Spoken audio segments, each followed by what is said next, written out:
Okay, everyone, let's all listen up. This is going to be the take that's definitely going to be the keeper. So let's do this. Merry Christmas. I'm so glad I didn't marry you. Take 37. Saint Nick, if I'm naughty, can I be your Santa baby? May, be nice. Let's sing a Christmas song. Whatever ain't wrong.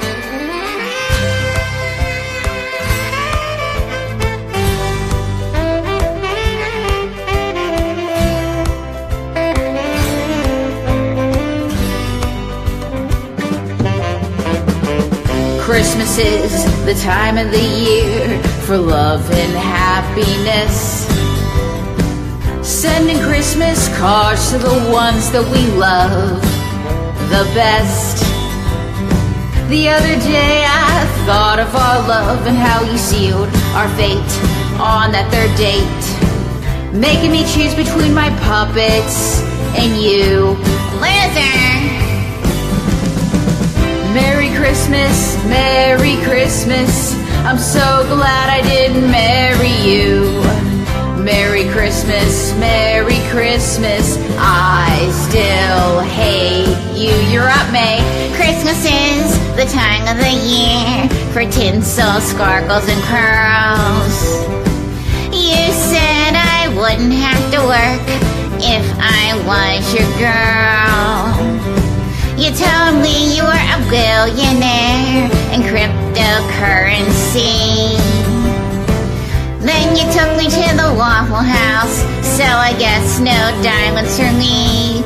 Oh, Merry Christmas, Merry Christmas. I'm so glad I didn't marry you.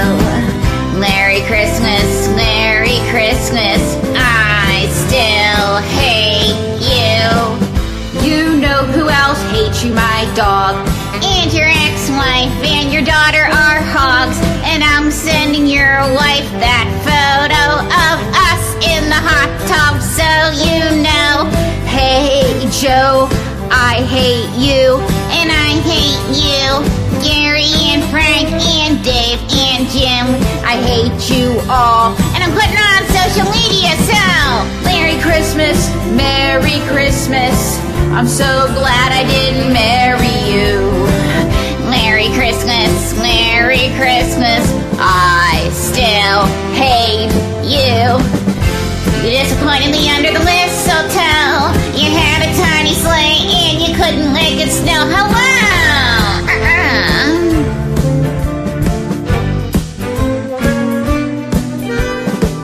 Merry Christmas, Merry Christmas. I'm so glad I didn't marry you. Merry Christmas, Merry Christmas. Your father's a Grinch and your mother's a shrew. Merry Christmas, Merry Christmas.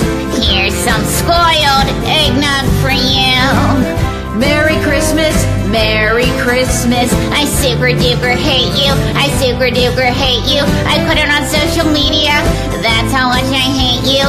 And I hope everybody reads how much I hate you. And you're broke. And I hate you. And I hate you. And I hope you die. And I hate you. May, calm down. Calm down, please. On second thought, Santa, what if I'm naughty and nice? Can I jingle your bells? Give it a rest, May. Whatever, April.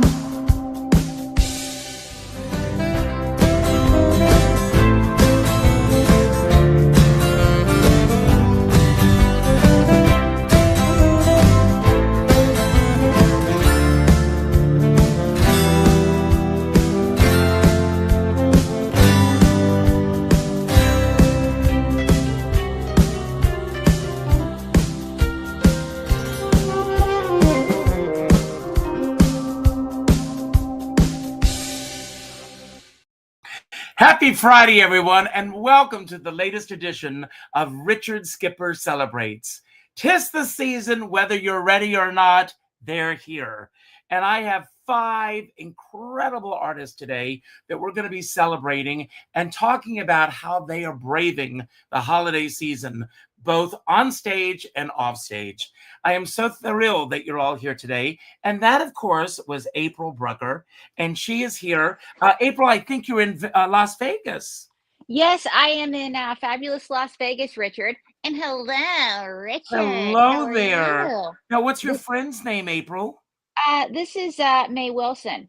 And Richard, something that you don't know about me, I'm the third Dolly. Third Dolly? Yes. Carol Channing's the first and Richard's the second. Ah, well, not exactly. Actually, the second was Carol Cook. A lot of people don't know that, but she did the first Australian company. How do I know that? Who knows? Well, but you know it, and that's the good thing. See, Richard, you're no dummy. Heyo, I'll be here all week. Try the goulash. Tell my husband that when he gets home later. So, did you say husband? Yes. I've never let that stop me before, Richard. Okay, man. Well, I get it. So, April, I want to talk about the holidays. First of all, I always begin all my shows by asking my guest, who or what are you celebrating today? Well, I'm celebrating the release of my song, obviously, Merry Christmas. I'm so glad I didn't marry you. But also the wonderful people behind me doing that. Costas Dino, my producer, who came to me and said, you need to do a record with May. And I said, this is insane. I'm not a singer, I'm not Carol Channing. And what did you say, May? I said, I have a voice like Mariah Carey, and I'm going to be the Queen of Christmas, and I'm going to knock Mariah scary out of there. Mariah's right there. Oh my gosh, Mariah, I love you. We're friends, right? Yeah. Well, anyway, but I'm celebrating that, but also, I'm celebrating all the people in my corner. I'm celebrating the positivity, the good times. I have two nieces. They are 6 and 3. And so Christmas is absolutely for kids. And I look forward to seeing them. And they still believe in Santa, which makes me believe, quite frankly. Well, I'm a big kid because I still believe in Santa too. May, you need to know that. Well, here's the thing. I believe in Santa because I just want to jingle his bells. I saw that. How long have you and April been working together, May? Let's see. We met on Craigslist where all the good things happen. Actually, we've been working together since I've been 17. May, tell Richard about yourself. You see, I used to be a Charlie McCarthy doll. That's right. I used to be a guy, yes. And that's true. She was a Charlie McCarthy doll. My sister had a Charlie McCarthy doll. I had a Groucho Marx doll. And what happened was my sister wasn't using it. And somebody said, because I was doing Groucho Marx at all the local nursing homes, they said, you need a puppet that looks like you, but only better. So anyway, my great aunt Helen Jones, God rest her soul, she lived to be 100 and then she tapped out. She made Charlie McCarthy into the first May Wilson. And that's how May was born. And so I've had May since I've been 17. And May, you were with me in college. Yes. And I was with April when she almost made the biggest mistake of her life. Yeah. Which was? Okay. I got engaged on the 3rd date, Richard. Red flag. And he said, it's me or the puppets. And, I don't like to be alone, okay? I just wanted somebody to love me. So I thought, being a ventriloquist is great, but what I want to do more than anything in the world is be loved, be in a relationship. So I put May under the bed, and I was in probably one of the worst relationships of my life. And so after a year, I was depressed. I look under the bed, there's May. And I was collecting dust. And let me tell you, I had bugs, and not the fun kind like Kim Kardashian gets, okay? So anyway, I walked into the kitchen with May on my arm, and I said, listen, April's decided, her or you or the Coqs, and April has chosen sayonara. And the rest is Good for you. Well, we're going to bring on our next guest in just a moment. But before I do, our topic today is bravery. And I'd like you to describe a moment when someone else's bravery inspired your own bravery. And what did that example awaken in you? Actually, this is when I say somebody, can that somebody be an animal? It can be anything. Okay. Until recently, I was the mother of a rescue dog. And this little dog changed my life. She was found on the side of the road. Her name was Goldie in Idaho. And she had a BB inches from her heart. And she'd been abandoned and she'd been through so much. But every day, Goldie woke up and was the best dog that she could be all the time. And what I loved about her was no matter what, she greeted every day with 110%. And even at the end of her life, as her legs were giving out, she got up every day. Like, she was losing sight out of her left eye, got up every day, just went for it. And it made me think, you know what? I have nothing to complain about. Here's this little dog who's got a BB inches from her heart, who was abandoned, who has everything in the world to complain about. But guess what? She's not complaining. She's positive. And so I was lucky to have her until last Saturday when unfortunately she had to have a stroke. Oh, I'm sorry. And thank you. And I had to be and that's the sad part about being an animal owner. But Goldie made me not want to give up. And you know what? She made me enjoy life. And Goldie changed my life. And if you can be an animal owner and if you can rescue, I tell everybody, do it. It will change I just your got life. a new cat earlier this week named Oh my God. Musette, and I'm just Aw. waiting for her to come out of her shell. She's still a little skittish, but we're waiting for that great moment when she changes. So, April, I'm going to let you or May bring on our next guest. I do this so that I don't show favoritism. So pull a number 1 through 4, and we'll bring the next guest on. Let's see. Number 1, because Richard, you are number 1. Ah, that's very sweet. Well, let me give you a little glimpse of her in action, and then I'll bring her on right after this. Here she is. My name is Nicholas Ramard. And I'm Desiree Devar. And we are Nick and Desi.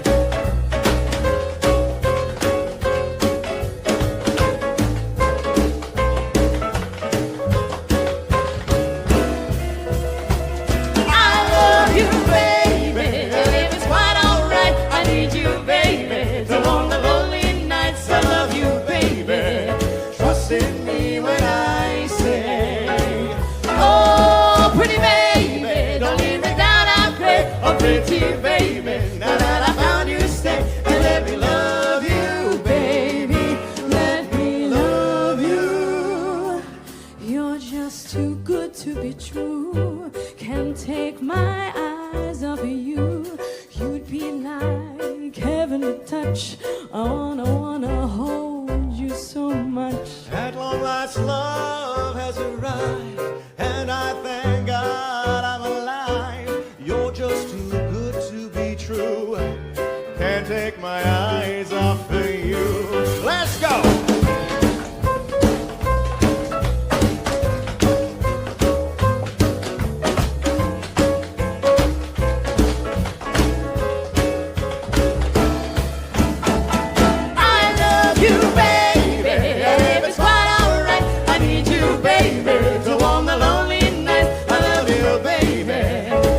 In me when I say, oh, pretty baby, don't leave me down and play. Oh, pretty baby, now that I found you, stay and let me love you, baby. Let me love you. You're just too good to be true.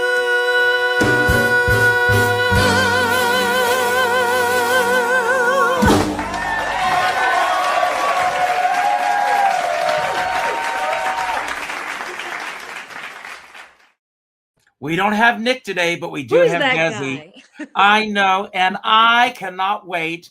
Next Friday night, Green Room 42. I have my tickets. I'm going to be there. We love you. You're always such a delight in the audience. So thank you for supporting. Well, yes, well, I love being in the audience. I love being on stage, but I love being in the audience, especially when the talent is as good as yours.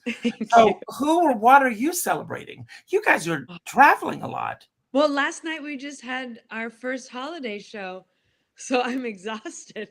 Right here in Orange County, we moved to Orange County, California, where I'm from, after living in New York for 20 years. And it was such a blast last night. It was so wonderful. So, celebrating a very successful evening. Our daughter, 7-year-old daughter, sang with us and danced. And I she has it. It's really scary. Is she going to make it to New York? Not this time. It's too hard. Palm Springs. I know you won't be there at the same time. We're doing it, our show in Palm Springs at Revolution, and she's gonna do it there too. It's just we Wow. have so it's we would have to ask people to watch her and because we have other things going I'll on. watch her. Oh, maybe next time. Next time. Okay. I mean, she's adorable. I just love your Thank daughter. you. Me too. And I can't wait to meet her in person because I've only met her virtually. Oh yes, I know. Yeah, she's getting older and she's so amazing. So But when yeah, are you going to be at the Revolution Stage Company? that is Sunday, December 21st. That's great. That's great. Gonna be wonderful. And I'm going to be there in February. It's one of I my know. favorite venues to play, and I'm I'm looking so forward to excited. going there. How do you balance it all? I mean, here you are doing these shows, Yeah. and I saw that incredible clip of Nick and your daughter in the rehearsal studio, I know. and I felt like I was watching an MGM movie. I mean, Isn't they are it? just magic together. Yeah, I mean Nick is I tap obviously, but that's his like his bread and butter. He grew up tap dancing like I did too, but he's a true song and dance man. He's Gene Kelly, he's everything. But so Zelia really really looks up to him with tap. So he was at the studio. My mom has a dance studio, and he was there teaching something to the girls, and she takes tap. She's more beginner, but she's like, Papa, come in here, let's tap together. And then they just started doing it. She was leading him, and she's getting so good. Like, she's only 7, and she's gonna be amazing. She'll next time tap with us. She just keeps getting better. But again, how do you balance it all? I mean, this is a tough business. Yes, And it I is. mean, it's great that the two of you are working together. Yes.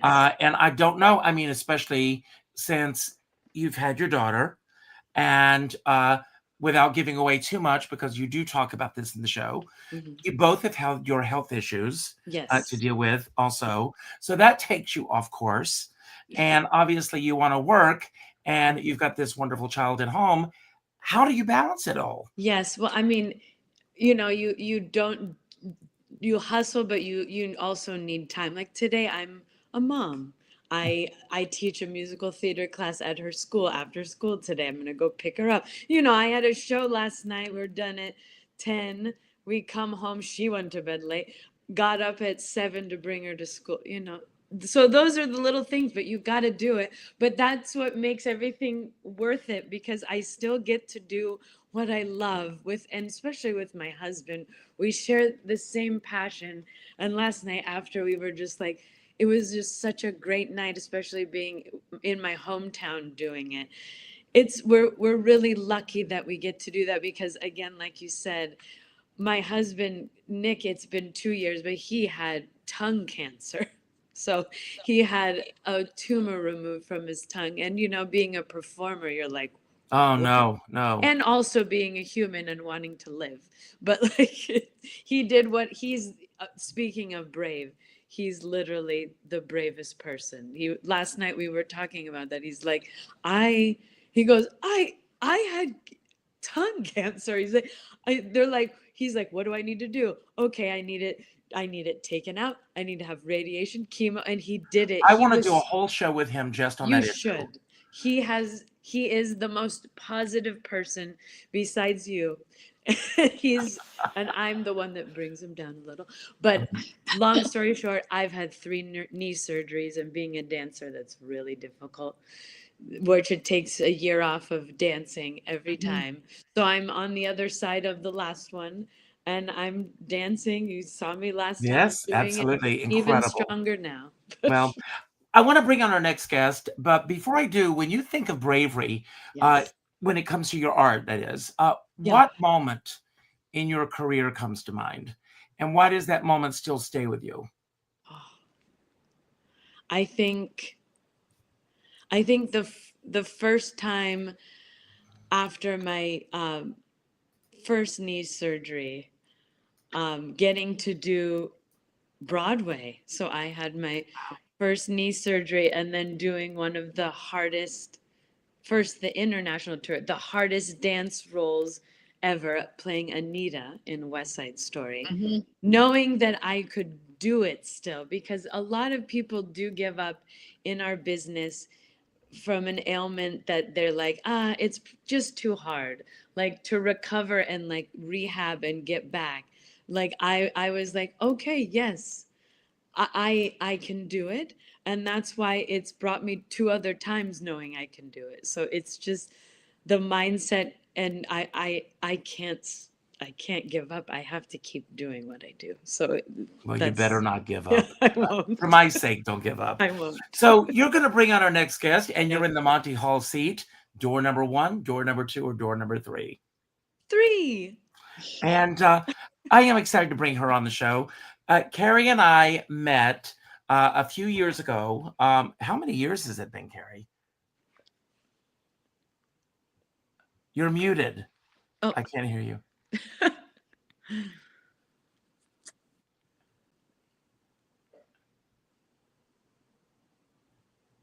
You're muted. You may want to go out and come back in. So exit and come back, and we'll see if that makes a difference. And if it doesn't, we'll bring on our next guest. But Carrie and I met several years ago when I won a contest, and I went out to Hollywood to present the movie. Here she is. Carrie? Can you hear me now? We can hear you. I was just Okay. telling them that I won this contest through Turner Classic Movies, and I went out to Hollywood to present the movie Jezebel at Roman's Chinese Theater. And I met you then.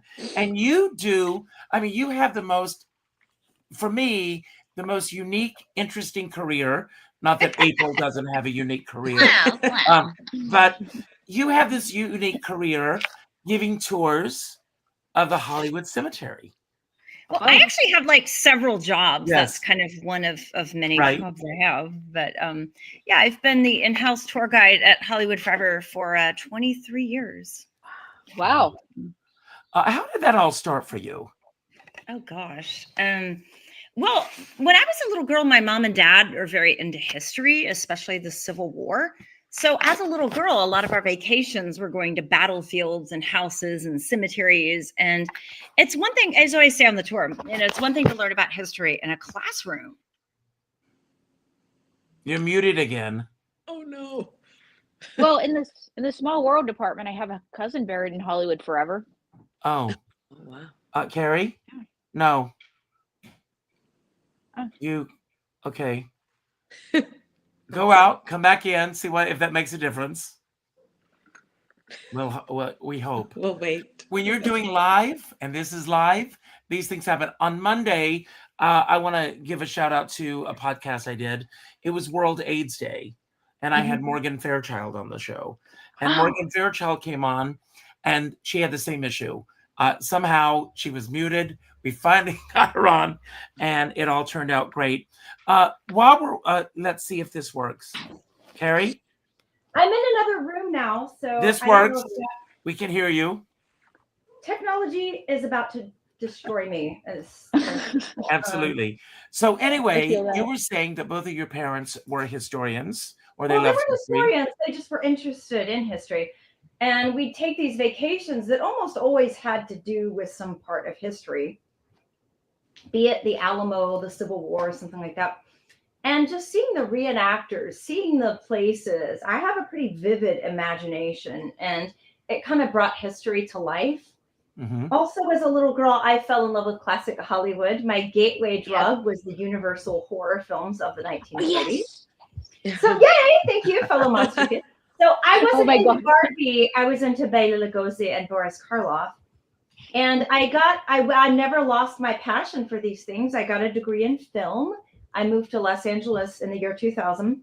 I saw Hollywood Forever, which had just recently, 2 years prior, been purchased and restored. And I just fell insanely in love, as I hope everybody does, and asked around, and they didn't have a tour guide. And I thought, you know what? Maybe that could be me. So I tried to just kind of create my own opportunity there. And I'm sure there's other people or companies that might do tours there too, but I've been like their in-house person for 23 years.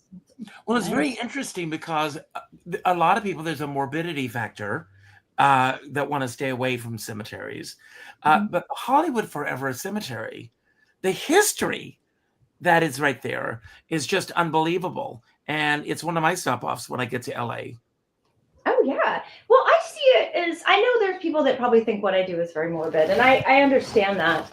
But I look at it as I'm celebrating these people's incredible lives, their artistic achievements, and hopefully helping them live on. And, you know, about a year or two ago, this very young couple, probably early 20s, took my cemetery tour. They texted me later that night and they said, "We're staying up all night watching Peter Lorre movies. Thank you." And I was like, You've done your job. That's why I do what I do, because I don't want these people to be forgotten. And as time moves on, I feel like there's more of a chance that could happen. And these people were artists. They were trailblazers. They were basically putting down the tracks that the rest of our trains would roll down. So I have so much love in my heart for these people, and I want their artistry, their lives, their stories to still be out there. And that's kind of what motivates me. That's wonderful. Now, are you originally from Hollywood? No, I was born in Fort Worth, Texas, and I was raised in between Dallas and Fort Worth. And that's where I grew up. And then my family moved to Savannah, Georgia. But I've been in Hollywood for 25 years. And how did you end up there? Well, I got a degree in film, and if you do that, New York or LA are pretty much the two places. And I don't do real well with cold weather, so LA was You shouldn't be in New York right now. Desi, get ready. Yeah, I was in New York one time in February, and I'm like, no, get my butt on a plane out of here. I'm not doing that. It was kind of brutal. Was it an easy adjustment when you first got to Hollywood? It was really rough, actually. I was 26 years old. I had a beat up car, $200, everything I had in the car, barely knew a soul. The first 2 years were brutal. I probably cried every day. I felt very alone. I didn't have a lot of help or something. It was hard. It was really hard. But, you know, one of the pieces of advice I always give to people that move here, I say, well, if there's any kind of hobby or interest you have, even if it's not tied to what you do professionally, pursue that. Because then you will make friends. You will meet like-minded people. Like, I love film history, so I started volunteering at the American Cinematheque, and I would just tear tickets, help seat people, help when they had parties, stuff like that. Met a ton of friends that are still in my life to this day. I joined the Hollywood Heritage Organization. I joined the Art Deco Society. I joined places where people liked the things that I liked. And that was really kind of the key to meeting friends and kind of finding my footing. But it definitely took a few years. Okay, do you think that decision to move to Hollywood was the bravest decision that you've made? And if yes, what is the bravest decision you've made since that time? Oh, gosh. I think I was so young. I mean, I was like 26. I think that when you're very young, maybe you don't think about how scary it's going to be. You just kind of do at that point. But, oh God, I left a really, really bad relationship that was very terrifying. And my therapist told me something that I never forgot. I'm not a tattoo person, but if I was, this would be all down my left arm. She said, feel the fear, but do it anyway. That's right. And I was like, oh my God, yeah, that's what I needed to hear. Because making change is so scary, and facing a very uncertain future emotionally, financially, in any way, it's scary as hell. But sometimes staying where you are and staying trapped in a situation that doesn't serve you or doesn't honor you is also incredibly scary. Yep. So I was at an event last night, and David Friedman was there, great songwriter, and his partner Sean sang "We Are Living on Borrowed Time," which is one of my favorite songs to begin with. And that's the way that I look at life, that, you know, none of us are promised tomorrow. So get off there and do what you need to do, because while you're thinking about it, somebody else is doing it. Trust me. Well, and being in a cemetery, as much as I am, even the people that aren't famous, a lot of those stories I know, and they're kind of rattling around in my noggin. So I think every day, you know what? That person didn't know that plane was going to crash, that bus was going to hit them, that they were going to get some terrible disease in their 20s or whatever.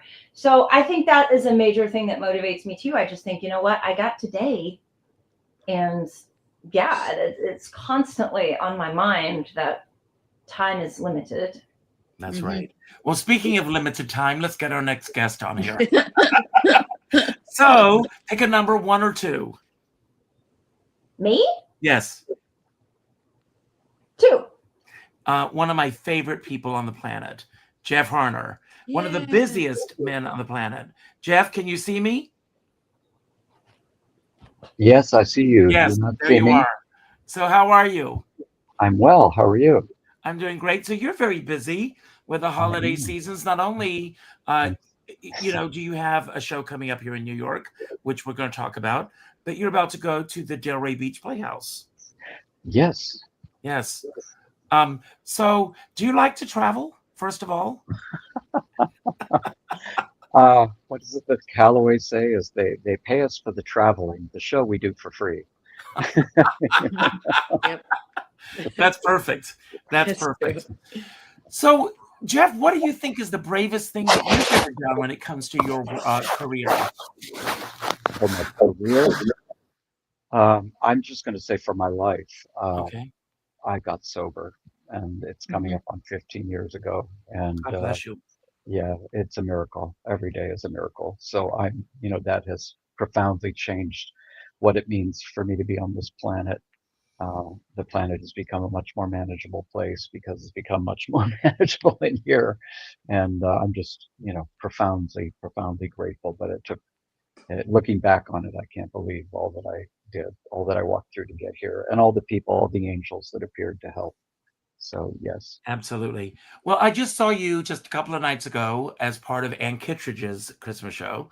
Wasn't that fun? What was that? It was so much fun. Just the energy in that room was really, it was a lovely, lovely event.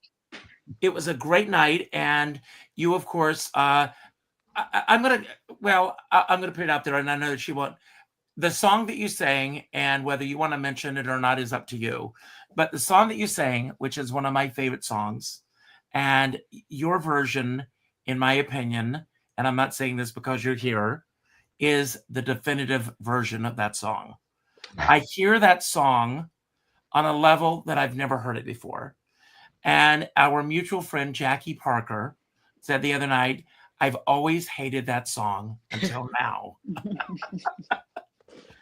But the song is The Little Drummer Boy. The Little Drummer Boy. Oh, okay. The story that you tell leading up to that is such a moving, incredible story. Yeah. I mean, in my 43 years of living in New York City, that's one of the most amazing things that ever happened to me was that moment.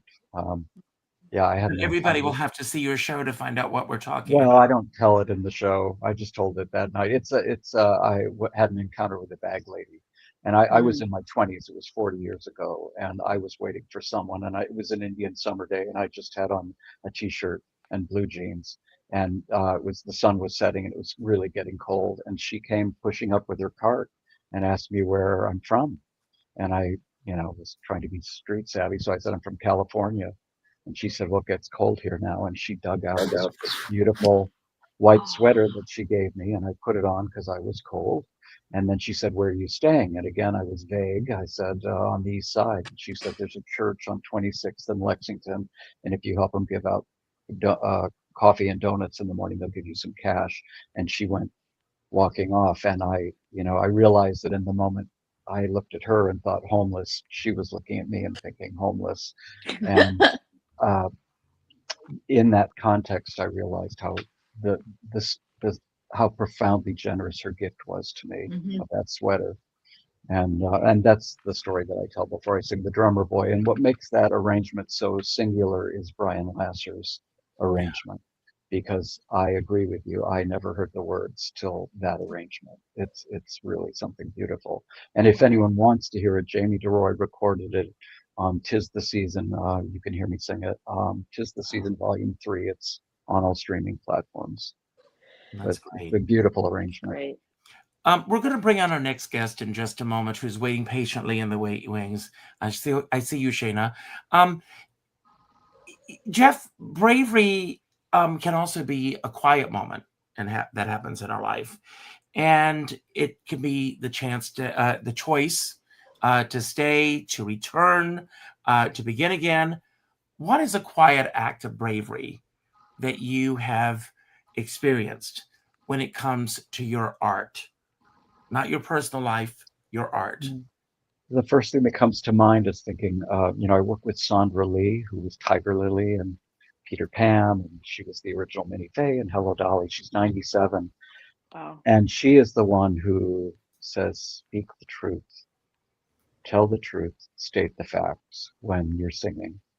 Just, rip away any of that veneer that says, that ingratiating, that's the word she used.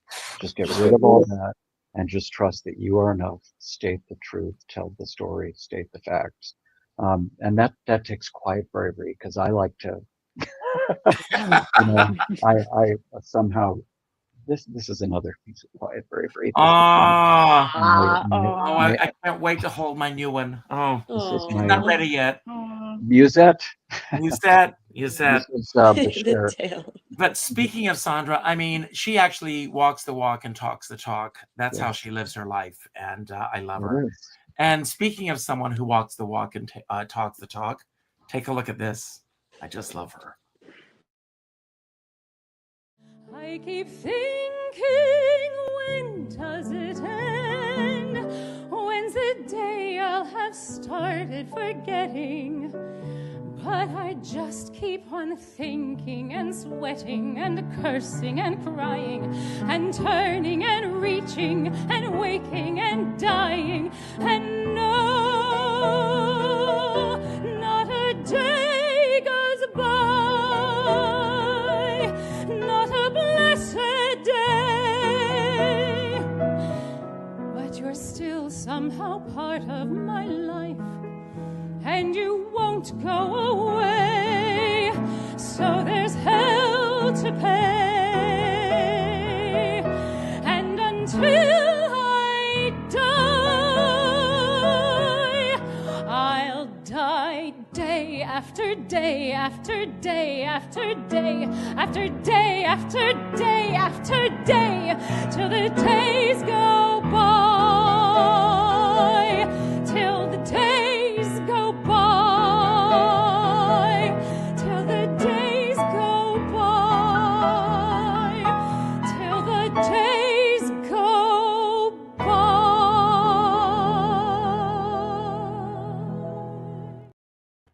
That is perfection. Absolutely. And you've got a holiday show coming up. You're muted, Shana. Of course, I knew I would do that too. Yes, with John Weber at the piano, and Steve Ross and I have done holiday concerts. I don't know, this may be 10 years, but so he's going to be a special guest on this one. And another special guest, Jeffrey, is going to do a little something. So yeah, it's next Thursday at St. John's in the Village. I love singing in the churches. Mm-hmm. Me too. But I'm going to ask you the same question that I asked Ezzy, because you two have this great career, but you also have a young man that you're growing up into a beautiful man. God bless the work that you and Jeffrey have done. Thank you. Yes, I have an 11-year-old boy. And Desi, 11 is very different from 7. Oh, God. A lot of stuff happens. But Jeffrey and I had decided from the get-go, the moment we knew we were going to be parents, that he was going to be as much a part of our lives as we are of his. So we've had him out at supper clubs, the theater, concerts from like 6 weeks up. And I think that's a really important part of raising children, giving them the music and letting them experience things in the arts, because it really helps develop, I think, their inner selves that they haven't even really thought about developing yet or thought about yet, but they've got that to go to when they're ready, if that makes sense. That makes sense. And is he loving your music, or does he have his own taste? Far from cabaret. All of the above. All of the above. You know, I do a lot of the classics, American Songbook classics from Cole Porter, Noel Coward, Irving Berlin, Rodgers and Hammerstein, and I think one of the first songs he started putting words to was "Don't Put Your Daughter on the Date, Mrs. Dirtington." As Noel Coward's Mrs. Worthington. I hope you have that on film somewhere. I didn't get it. But it was pretty funny. But, you know, he knows he can sing along. And when we do our lullabies, he wants Edelweiss, or he wants Beautiful Dreamer, or he wants, you know, some of the classics. But then he also will go into his room and put on Alexa and ask her to play, you know, like classical fart music. I don't know if you know about this, but there are people who do body sounds to classical tunes. Well, that's a new one on me. Just ask and you shall receive. Oh, I'm not asking. Don't do it, Alexa. You know, with the holidays coming up and everything, I mean, how are you balancing everything? I just do. You know, that's what we all do. We just do. I have a Google Calendar that has 5 different colors. So I know where I'm going, where Jeffrey's going to be, what Austin has to do, where I got to get. And just try to breathe and enjoy the moment.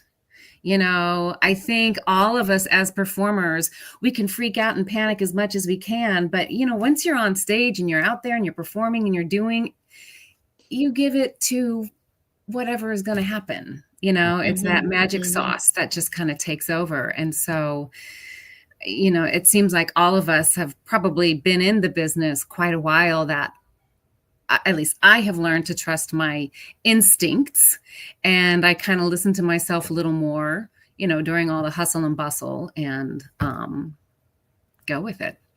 That's great. Well, I want to ask you, and then we're going to go around and I'm going to ask each of you questions that I put together.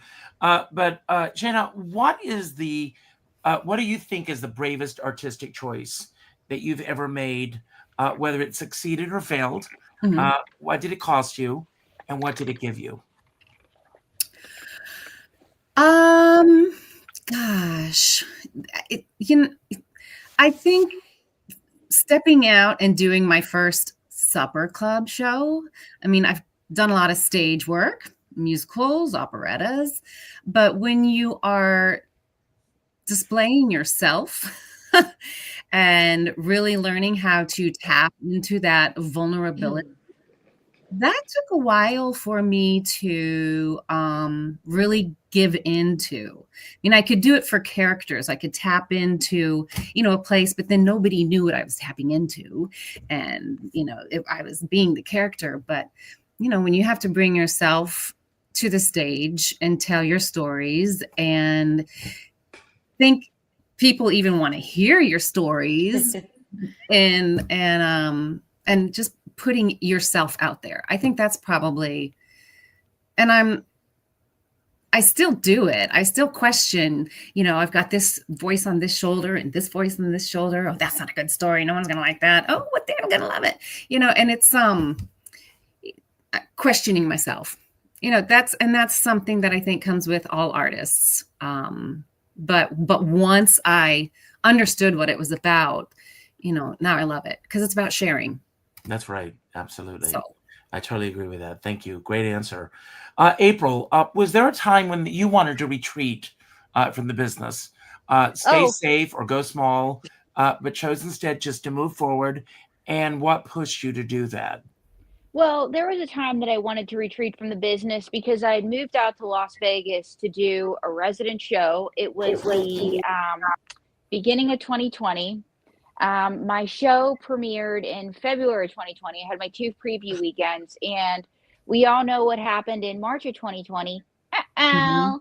And the world shut down. And I'm like, here I am. I'm supposed to do this big Las Vegas show. And I just was feeling very small, very defeated. And I think everybody was. And so, anyway, for the longest time, people said, April, you should write a book on ventriloquism. And I said, I can't. I'm too busy. I'm doing grad school. I'm doing this. Because I was off Broadway and Murdered by the Mob, and I was doing shows. And so I just graduated with an MFA from Antioch. And I just remember my manager, Clinton Ford Billups Jr., saying to me, that book you've been wanting to write on ventriloquism, April, there's nothing going on in the world. You should do it. So during COVID, I wrote Don't Read My Lips. And that's me on the front cover. I make this look good, in case you're wondering. I'm the reason people read it. Whatever, May. The question's for me. No. It was for me. April. No, it's for me. It was for me. You see, I never want to feel small because I'm a huge star. This is what I have to deal with. But my point is that, I just decided, to turn lemons into lemonade. And like Shana talked about, you just have to go with it and feel vulnerable and just trust. And there's just so much trust on this show, and I just want to compliment this group. Well, thank you. Thank you. Well, it's a great group. I love all of you.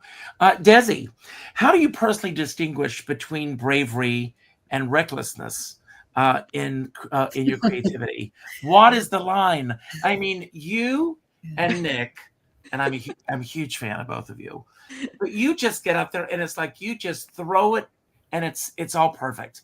It just lands so perfectly. I mean, since we just did a show last night, everything's fresh in my mind. And as you get older as a dancer, like the 2 numbers at the end, of course, I mean, we always have finales in the middle of the show because we're not. I'm like, there's another finale for you guys. Like, why do we do this? And then we have to sing and dance again. We just love it so much. There's not a moment as a singer dancer that we can give only like 75%. So I think there's something in you that I guess it's a reckless thing. You just put it out there, and if you're dying at the end, so be it. I don't know if that's a good answer to your question. That's a perfect answer. I get it. We are really the level of energy that we have to give, in our 40s, and for dancing, we sing first. Wait till you get to we your do a tap 60s. break, then we have to sing at the end, and we're like, wow, why did we create it like this? But we get better every time, And like I said, I will be there next week. I cannot wait. I cannot wait. Carrie, artists often carry fears about judgment, visibility, or not being enough in this business. What fear have you had to face, or are you still facing when it comes to those issues? No. You're muted again.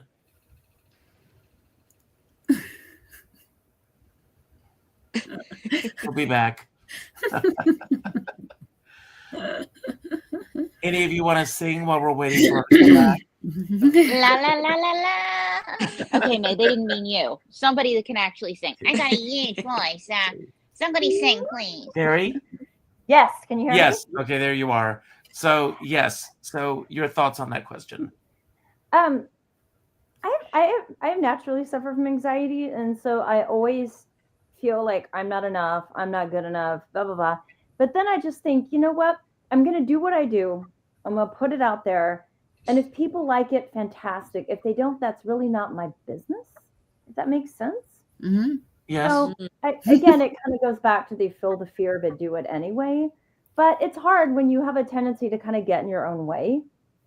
You think, God, I can't do this, or I'm not, it's hard to kind of constantly keep those wolves at the door of doubt, fear, insecurity, and thinking that you can't, and just saying, you know what, I can, maybe I can, and just kind of moving forward in spite of that. Well, that's what gets me going. I do that all the time. Jeff, how do you stay brave when the world is loud, overwhelming, unpredictable, when circumstances make courage feel like heavy lifting, especially in a business that's constantly changing? The only thing that leaps to mind is I just try to be the bottom of the ocean where it's still rather than the turbulent waves up on top. Just go deep and just stay the course.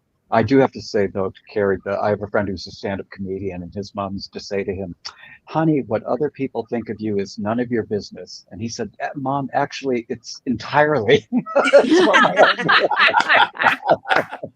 the only thing. My grandmother used to say what that. other people think of me is none of my business. There's a scene at the end of the film Raging Bull where Robert De Niro's in a dressing room and he says, "Just give me a stage where this bull here can rage." And he's going like in front of the mirror. And some days I, honest to God, feel like that. I'm like, I could, psych myself up. Shana, can you describe a moment when someone else's bravery inspired your own? And what did that example awaken in you? I mean, I could say almost every day, and Desi, you will know this, it's watching my son. I mean, he's done things I never would have done.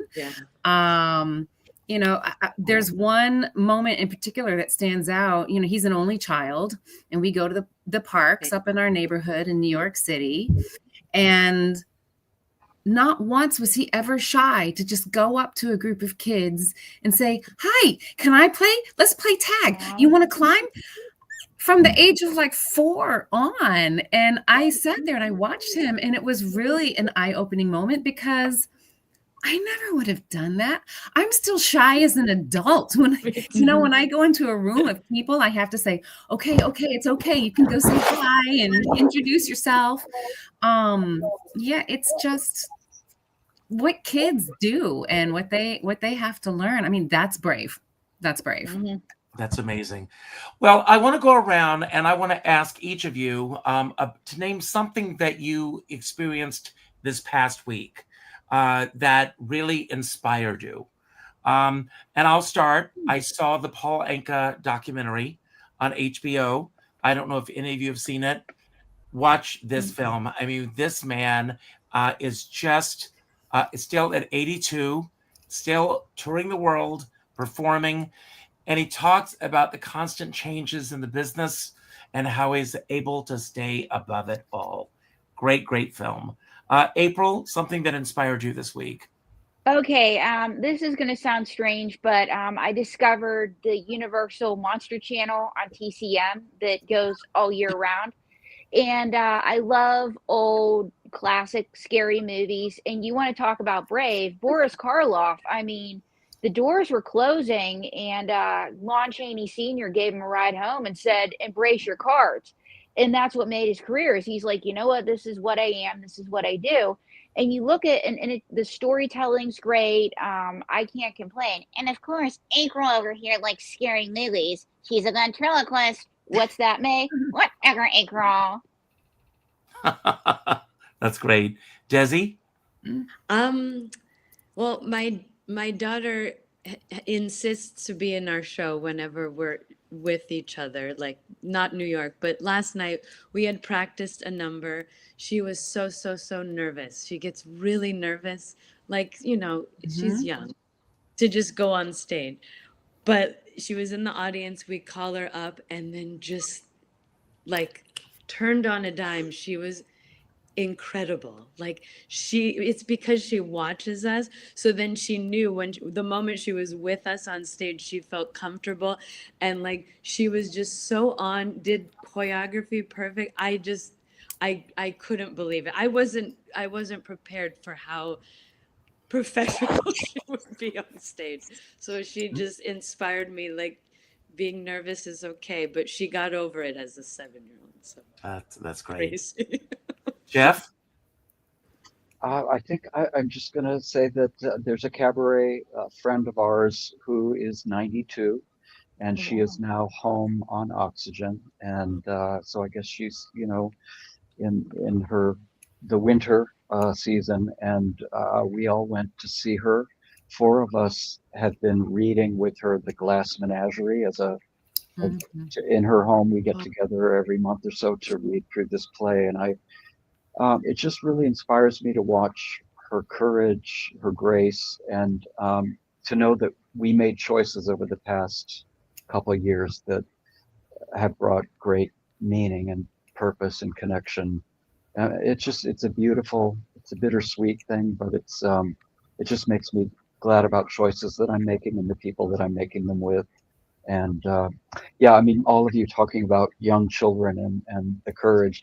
I'm probably the oldest one on this panel, and just saying goodbye to people and watching how people walk through their transition is definitely been some of the courage that I have witnessed that's inspiring to me. It's interesting that you say that, because that's basically what I'm going to talk about in my closing remarks. Shana, and God bless you, Jeff, for being there for her. I try to call her as often as I can, and God bless her. Shana. Well, I was going to say Lego Masters, watching Lego Masters. All of those people build those out of these world builds. But something that Jeff said just sparked something. It is watching some of our older mentors and friends in the supper club cabaret world. It is so inspirational to see them still do it.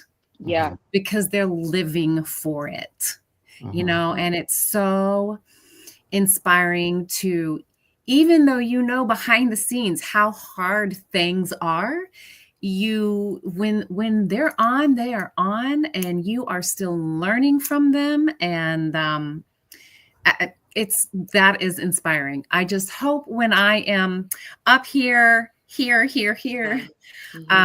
that I'll still be doing it. Yeah. I hope so as well.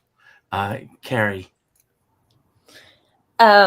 My dad is 79 and he had a dental surgery the other day. And my dad had a very rough life growing up. And then he wound up in Vietnam, and he's like 20 something years old, and he's a Marine. And my dad is tough as nails, and he's one of the most resilient people I ever knew. Like, I was all worried about him after the surgery, his dental surgery thing he was having. And I called him and he's like, "Oh, I'm totally fine." Like, he bounces back so fast, like so much faster than I do after things. And he's just so resilient. And he's always had this giving up is not an option mentality. And being raised by a combat Marine is not exactly the easiest lot one can have. But I think in a lot of ways, it taught me a lot of resilience, discipline, organization, perseverance. Like, there's a lot of good qualities. I could do a whole TED talk on it. But yeah, that I think I kind of got from him and from that experience. That's great. great. But he just doesn't let things get in his way. He just doesn't, you know? No, that's wonderful. Well, I want to thank you all for being here today. And I'm going to give each and every one of you a chance to have your own final say today.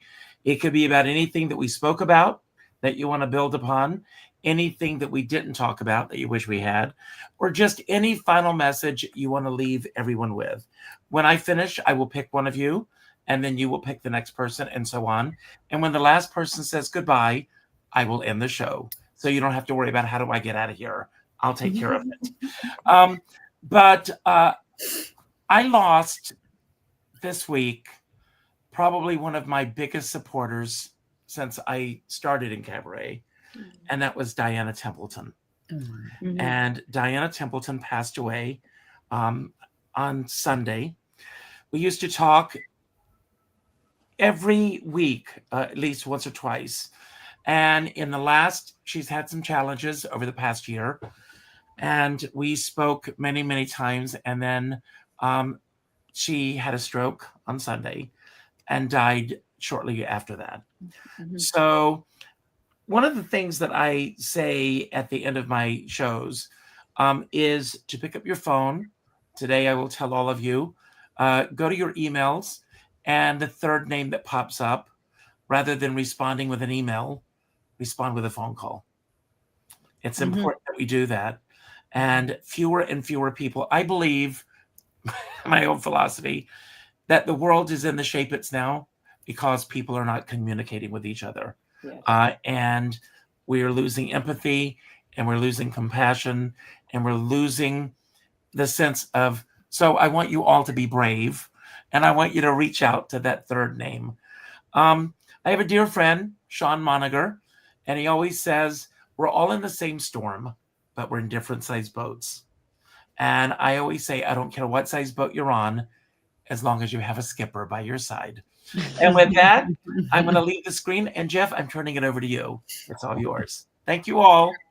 Bye, Richard. I'm really sorry to hear about Anna Templeton.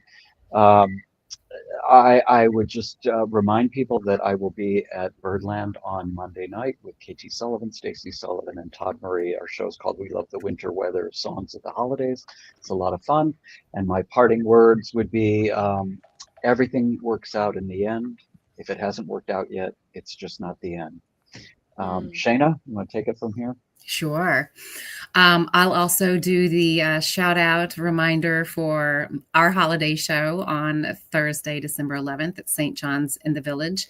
This really is my favorite time of year because I do believe this is the season where people remember how to be nice and caring and giving and listening. And if we could have it for the rest of the year, the entire year, that would be wonderful. But think of your memories past and Christmases and what's to come. All right, Desi. Shout out. Our show, my husband and I's show, Nick and Desi's holiday special, is next Friday at the Green Room 42, 1212. It's just a joyous evening with special guests and kind of like a Judy Garland Christmas special.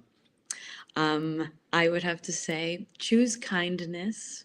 I know Richard says this a lot, but you know, you never know how someone's day is going. So instead of going to not being kind, it's really important to just choose the kind path. That's what I think. Thank you. I will pick Carrie.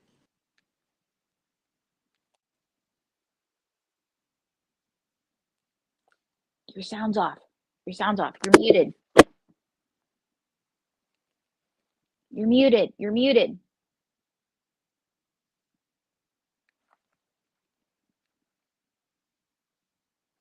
Okay, I guess it's me.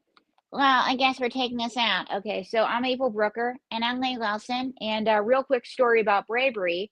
May and I were interviewed this week on Mexican radio, and the young man that interviewed us, it was only the second time he did an interview in English. And of course, the last time I had Spanish class was high school. And at the end of the interview, he said, I'm sorry my English wasn't better. I said, no, I'm sorry my Spanish wasn't better. This was, you know, I'm on a radio show in Mexico. And so, but his bravery to try to speak English got May and I to try to speak Spanish. And May, want to tell everybody how you're on Mexican radio tonight? Sure. Hoy, soy April Brooker y soy Leigh Wilson. Estás escuchando El Hijo Código de la Radio. And if you haven't done it already, listen to Merry Christmas, I'm So Glad I Didn't Marry You. It's available anywhere that music streams. And you dummy, you forgot your book. I King. Let's see, what's the name of the book?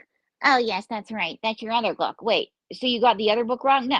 You're putting words in my mouth. It's Don't Read My Lips. So everybody, have a Merry Christmas. Happy Hanukkah. Happy Kwanzaa. Whatever you celebrate. Choose kindness and good night and good luck. Mwah.